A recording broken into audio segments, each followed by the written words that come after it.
सर्वात मोठा आणि ऐतिहासिक पक्षप्रवेशाचा सोहळा लातूरच्या अहमदपूर या ठिकाणी पार पडला. उपमुख्यमंत्री एकनाथ शिंदे यांच्या शिवसेनेत तब्बल 25,000हून जास्त कार्यकर्त्यांनी पक्षप्रवेश केलाय. शरद पवार यांच्या राष्ट्रवादीसह महाविकास आघाडीला याचा मोठा फटका बसलाय. या भव्य पक्षप्रवेशावरून एकनाथ शिंदेंनी विरोधकांना चांगलंच डिवचलंय, तर आपल्या फिल्मी डायलॉगबाजीनं शिंदेंनी या नव्या कार्यकर्त्यांचं स्वागत केलंय. मी भाग्यवान आहे की गेल्या 3 वर्षापासून हा प्रवेशाचा सोहळा जो आहे सुरू आहे आणि इथं शेतकऱ्यांचे नेते शंकर अण्णा धोंडगे यांनी अनेक शेतकरी नेत्यांच्या सोबत काम केलं.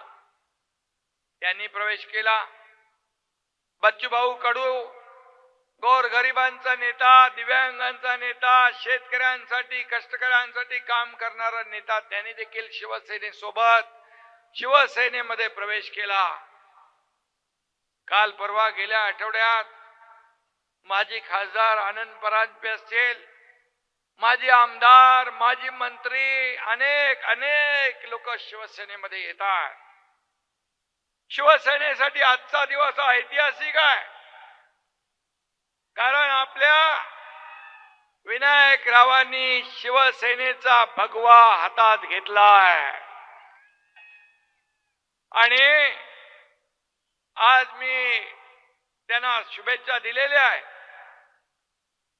आजची सभा ही वेगळंच काही सांगून जाती आहे आणि विनायकराव पाटील यांच्या नावात विनायक आहे. आजपासून ते आपल्या राजकारण आणि समाजकारणाचा नव्याने श्री गणेशा करतायत. यासाठी त्यांचं मनापासून अभिनंदन करतो. खरं म्हणजे विनायकरावांसारखा अनुभवी नेता, जे माजी आमदार राहिलेत, माजी मंत्री राहिलेत, त्यांनी केलेलं गोरगरिबांसाठी काम आपल्याला माहित आहे आणि म्हणूनच त्यांच्या प्रेमापोटी 25,000 लोक त्यांच्या नेतृत्वाखाली शिवसेनेमध्ये येत आहेत. हा इतिहास आहे, ऐतिहासिक सोहळा आहे आणि म्हणून मी त्यांचं मनापासून अभिनंदन करत असताना या ठिकाणी त्यांनी मगाशी सांगितलं, या ठिकाणी विकास आणि जो अजेंडा आहे आपला, विकासाचा अजेंडा घेऊन आपण पुढे चालतोय आणि अशा या प्रवेशांमुळे महाराष्ट्राच्या विकासाचं राजकारण कुठं आहे हे आता सगळ्यांना समजलंय. मगाशी शंकर अण्णांनी पण सांगितलं, विनायकरावांनी पण सांगितलं आणि मी आपल्याला विनायकराव सांगतो, एकनाथ शिंदे दिलेला शब्द पाळणार आहे. एक बार अगर मैंने कमिटमेंट कर दी तो फिर मैं खुद की भी नहीं सुनता है. अरे राजकारणात, समाजकारणात शब्दाला फार महत्व आहे. बाळासाहेब सांगायचे, दिघे साहेब सांगायचे, शब्द देताना 10 वेळा नाही 100 वेळा विचार करा, पण एकदा शब्द दिला की माघार नाही. आणि म्हणून एकनाथ शिंदेवर विश्वास ठेवून इथं आमचा संजय राठोड, हेमंत पाटील, सगळे आमदार, बालाजी बिलाजी, सगळे भोंडारकर, कोण अजून कोण सगळे आमचे आमदार आहेत, माजी आमदार पण आहेत. आणि या एकनाथ शिंदेवर विश्वास ठेवून 2022 ला एक इतिहास या महाराष्ट्रात घडला. सर्वसामान्य लोकांच्या मनातलं सरकार, माझ्या माता भगिनींच्या मनातलं सरकार, माझ्या शेतकऱ्यांच्या मनातलं सरकार या महाराष्ट्रामध्ये 2022 ला आणलं आपण. आणि मी मुख्यमंत्री झालो, मला अभिमान आहे. तुम्ही विनायकराव मगाशी सांगितलं, काम सांगायला गेलो तो वेळ पुरणार नाही. खरा मला अभिमान आहे, मी मुख्यमंत्री असताना माझ्या लाडक्या बहिणींसाठी योजना करण्याची संधी मला मिळाली. मी देखील गरिबी पाहिली आहे, माझ्या आईची पत्नीची काटकसर पाहिली आहे, त्यांच्या डोळ्यातली तगमग पाहिली आहे. आणि मी जेव्हा मुख्यमंत्री झालो तेव्हा माझे मुख्यमंत्री माझी लाडकी बहीण योजनेचा जन्म झाला. मला आनंद आहे. आज अनेक माझ्या लाडक्या बहिणी एकत्र येऊन क्रेडिट सोसायट्या बचत गट करून छोटा मोठा व्यवसाय व्यापार करू लागल्या. आणि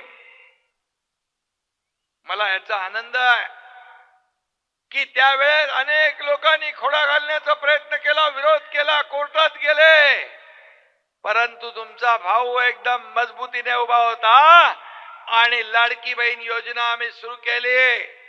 मी हेही सांगू इच्छितो, कोणी माईकाला आला तरी लाडकी बहीण योजना कधीही बंद होणार नाही. विनायकराव, तेव्हा आम्ही शेतकऱ्यांचं कर्जमाफीचा घोषणा केली.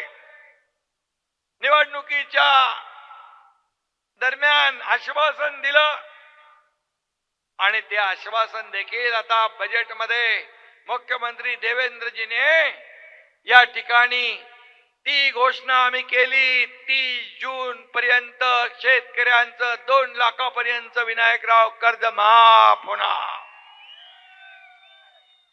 विमा योजना, आपण जे काही मुद्दे इथं मांडलेले आहेत त्या मुद्द्यांचा जरूर विचार केला जाईल आणि या भागातल्या शेतकऱ्यांना देखील त्याचा फायदा झाला पाहिजे हे देखील आम्ही पाहू. शेतकरी कर्जमाफी असेल, विमा योजना, पीक विमा योजना, छोटे सिंचन प्रकल्प आणि त्याचबरोबर MIDC ची घोषणा केली आहे. मी उदय सामंत यांना, आपले उद्योग मंत्र्यांना सांगतो, MIDC तात्काळ प्रक्रिया सुरू करा. या भागातल्या लोकांना रोजगार, व्यवसाय मिळाला पाहिजे. आम्ही शब्द दिला की पाळतो. विनायकराव, हम जुबान और जमीर के पक्के हैं, लोगों की तरह हालात देखकर रंग नहीं बदलते. आणि म्हणून चिंता करू नका, तुम्ही आता तुमच्या पाठीशी एकनाथ शिंदे आहे. या शिवसेनेमध्ये तुम्हाला काही कमी पडणार नाही आणि तुमच्या पाठीशी खंबीर मी उभा आहे. त्यामुळे आपण सरकारमध्ये आहोत, अधिकारी असतील, कोणी असतील, या सर्वांनी लक्षात ठेवावं, विनायकराव जे काम करतायत ते जनतेसाठी करतायत. त्यांची कामं कुठेही अडता कामा नये, थांबता कामा नये. नाहीतर एकनाथ शिंदे आहेच.